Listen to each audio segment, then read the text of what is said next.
One of my healthcare worker colleagues, a young nurse, one of the most dedicated nurses I've ever met, was trying to evacuate a patient when Al-Shifa Hospital was bombed from north to south. He carried that patient, was eventually called by Israeli forces, not by name, but by uniform. You, the person in scrubs, come here. He was subsequently detained for 53 days. He reported physical, sexual, and psychological torture while in detention and ultimately released because he had no crime. After he was released, he worked constantly because one, he was so dedicated, and two, he suffered from severe insomnia from the trauma of his detention. He was always in the resuscitation room of the emergency department, cleaning out sand from the eyes of people pulled from under the rubble, trying to comfort them. One day, overnight, he fell asleep holding the body of a dead child, still with the breathing tube in after they had failed to resuscitate the infant. Another day, I asked him to go home because he hadn't slept in so many hours, so he left the hospital. A couple hours later, I see him in the emergency department trying to resuscitate a man whose both legs and one arm had been blown off.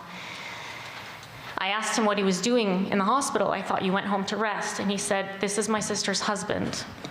They woke me up to tell me that the aid distribution site had been bombed and my sister's husband had gone there. So I went to find him and found him severely injured.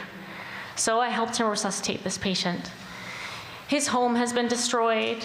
He's a young man, he's engaged, he's trying to get married, he had a whole life ahead of him, and he was a very dedicated healthcare worker. I'm giving you two stories, a child and a healthcare worker, but these are representative of literally almost everybody I know in Gaza. I don't know a single healthcare worker who has not lost multiple members of their family.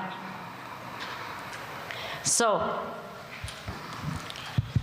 as the US continues to fund this military campaign unconditionally and somewhat blindly, in stark contrast to documented realities on the ground, in stark contrast to the findings of the International Court of Justice of plausible genocide, and in stark contrast to the universal global condemnation of humanitarian and human rights organizations, we have no choice but to exert as much pressure as possible and use all the leverage we can to change direction, the direction that this country is taking.